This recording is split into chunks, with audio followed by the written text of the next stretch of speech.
രാജ്യത്ത് വീണ്ടും ലോക്ക്ഡൌൺ പ്രഖ്യാപിക്കുമെന്ന തരത്തിലുള്ള പ്രചരണങ്ങൾ അടിസ്ഥാനരഹിതമാണെന്ന് കേന്ദ്ര സർക്കാർ വ്യക്തമാക്കി.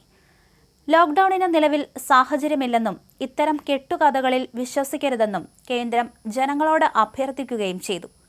എനർജി ലോക്ക്ഡൌൺ ഉണ്ടാകുമെന്ന തരത്തിലുള്ള അഭ്യൂഹങ്ങൾ വ്യാപകമായതിനെ തുടർന്നാണ് കേന്ദ്രത്തിന്റെ വിശദീകരണം.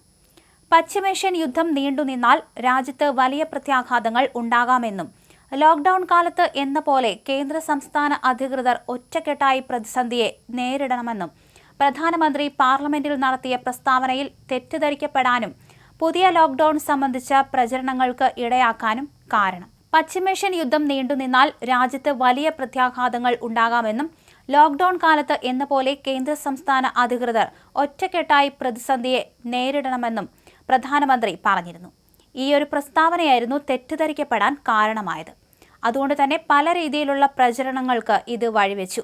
ഒരു തരത്തിലുള്ള ലോക്ക്ഡൌണും ഏർപ്പെടുത്താൻ നിലവിൽ കേന്ദ്ര സർക്കാർ ആലോചിക്കുന്നില്ലെന്ന് അധികൃതർ വ്യക്തമാക്കി.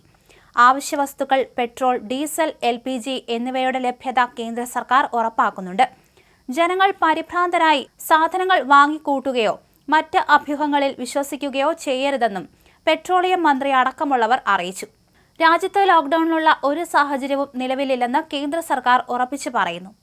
പശ്ചിമേഷ്യയിൽ പ്രതിസന്ധി രൂക്ഷമാകുന്ന പശ്ചാത്തലത്തിലാണ് COVID-19 കാലത്തിന് സമാനമായ രാജ്യവ്യാപക ലോക്ക്ഡൌൺ ഏർപ്പെടുത്തിയേക്കുമെന്ന പ്രചരണം ഉണ്ടായത്. എന്നാൽ പൂർണ്ണമായും തെറ്റാണെന്ന് കേന്ദ്ര പെട്രോളിയം പ്രകൃതിവാതക മന്ത്രി ഹർദീപ് സിംഗ് പുരി വെള്ളിയാഴ്ച വ്യക്തമാക്കി. ഇത്തരമൊരു നീക്കം കേന്ദ്ര സർക്കാരിന്റെ പരിഗണനയിൽ ഇല്ലെന്നും അദ്ദേഹം അറിയിച്ചു.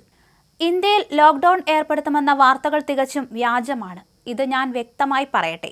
ഭാരത സർക്കാരിന്റെ മുന്നിൽ ഇത്തരമൊരു നിർദ്ദേശം നിലവിലില്ല. ഇത്തരം സാഹചര്യങ്ങളിൽ നമ്മൾ ശാന്തത പാലിക്കേണ്ടതും ഉത്തരവാദിത്തത്തോടെയും ഐക്യത്തോടെയും നിലകൊള്ളേണ്ടതും പ്രധാനമാണ്, അദ്ദേഹം എക്സിൽ കുറിച്ചു.